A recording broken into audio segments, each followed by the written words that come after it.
Esta é a região conhecida como Tirol do Sul.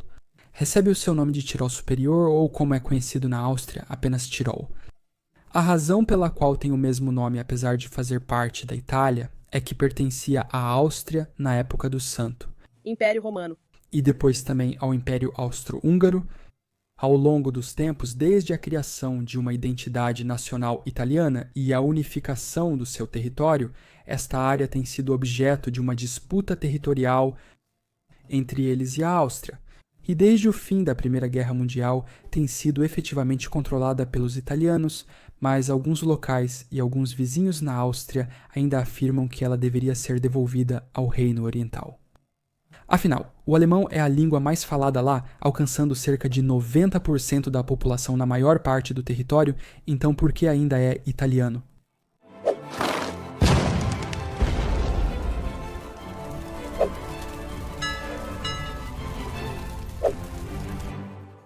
É importante dizer que essa disputa meio que se acalmou por agora. Estava no seu auge no século XX, mas ainda existe de uma forma silenciosa, de certa forma. As origens do comércio do Tirol remontam à antiguidade, quando a área era dividida entre as províncias romanas. Os vales inferiores tornaram-se parte da Itália romana, enquanto as regiões mais altas eram administradas através da Récia e Noricum, um paralelo interessante com a divisão norte austríaca e sul italiana que vemos nos tempos modernos. Após a queda do Império Romano, passou a ser governado pelos godos, lombardos e francos.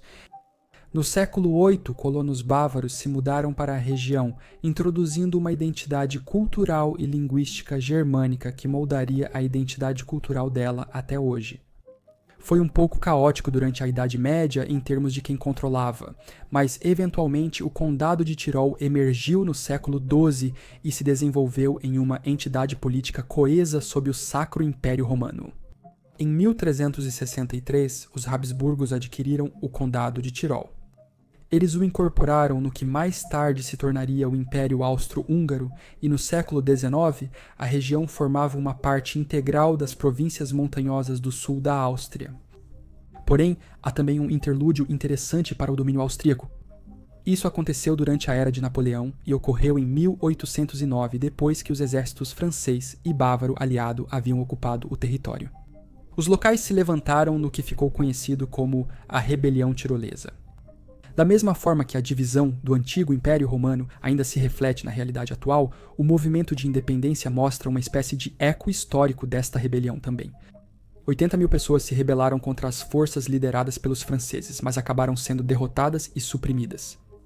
Mas quando Napoleão acabou sendo derrotado, o território permaneceu sob controle dos Habsburgos.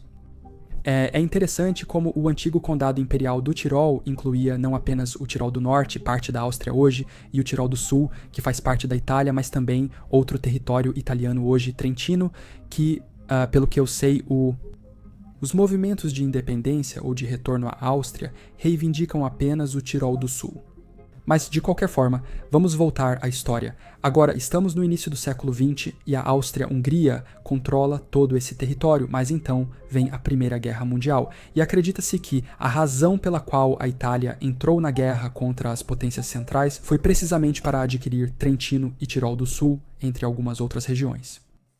Tudo tem a ver com o Tratado de Londres de 1915. Nesse momento, a Entente estava em um impasse com as potências centrais. A entrada da Itália na guerra abriria uma nova frente, obrigando a Alemanha e a Áustria a desviarem tropas para lá, possibilitando o avanço dos britânicos e franceses. O tratado era um acordo secreto entre o Reino Unido, França, Rússia e Itália. As potências da Entente queriam atrair a Itália para entrar na Grande Guerra do lado deles. O acordo envolvia promessas de expansão territorial italiana contra a Áustria-Hungria, o Império Otomano, e na África, onde foi prometido o aumento de suas colônias. Este mapa nos mostra exatamente quais eram, com o Tirol do Sul e Trentino sendo uma parte-chave do acordo.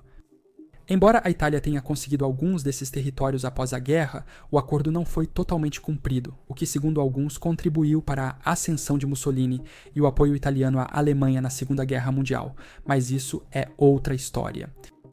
A razão pela qual os italianos queriam isso era principalmente o fato de que havia um bom número de italianos étnicos na região e também um desejo por parte do governo italiano de que as montanhas alpinas formassem uma fronteira natural ao norte do país.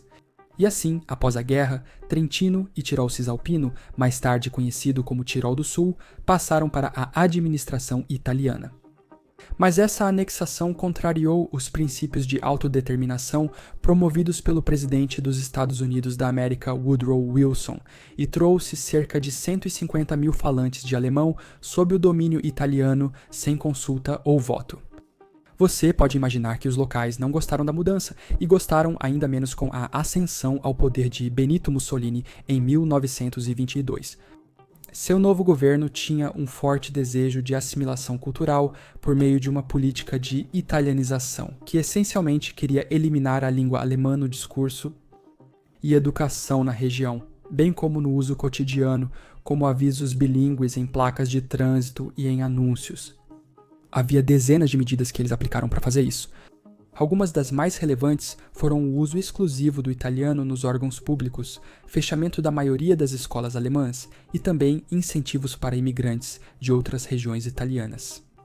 Essas ações semearam ainda mais sementes para um ressentimento duradouro dos locais que tinham herança e identidade alemãs. Nesse momento, outro sujeito semelhante estava ascendendo ao poder na Alemanha, querendo controlar todas as áreas onde os alemães viviam e mais algumas. E assim a disputa começou a se acirrar um pouco mais. Mas, felizmente para eles, estavam bastante alinhados ideologicamente. Então, à custa dos locais, eles encontraram uma solução. De acordo com o Acordo de Opção do Tirol do Sul de 1939, os dois países concordaram em obrigar os tiroleses do Sul, que resistiam à italianização, a emigrar para o Grande Reich germânico. A maioria, enfrentando pressão implacável, escolheu partir, tornando-se conhecidos como Optanten, enquanto uma minoria, os Dableiber, escolheu ficar, a província de Trentino diluindo a autonomia pretendida. As frustrações aumentaram entre os tiroleses do Sul, que acreditavam que o espírito do acordo havia sido traído. Nas décadas de 50 e 60, a insatisfação se transformou em violência. Um grupo secessionista clandestino, o Comitê de Libertação do Tirol do Sul, lançou uma campanha de sabotagem contra a infraestrutura italiana. Embora o grupo inicialmente tenha evitado baixas civis, a violência escalou nos anos seguintes, atraindo atenção internacional.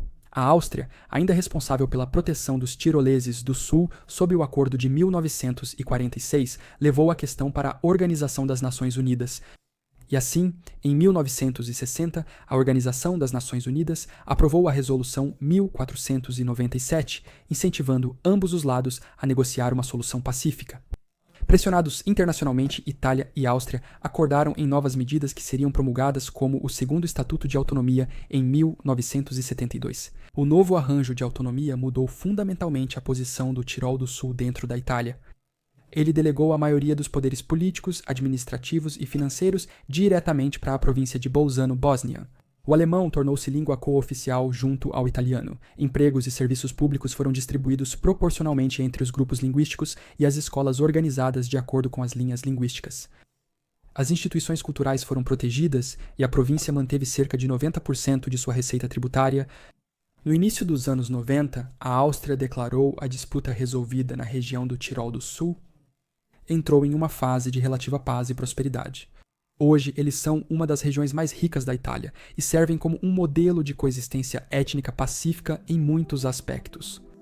A cooperação transfronteiriça com o estado austríaco do Tirol e a região autônoma de Trentino na Itália floresceu, particularmente no contexto da euro-região da União Europeia Tirol Sul do Tirol Trentino, que são essencialmente as antigas fronteiras da região austro-húngara. As euro-regiões são um conceito bastante fascinante que eu acho que ninguém, incluindo eu mesmo, conhece.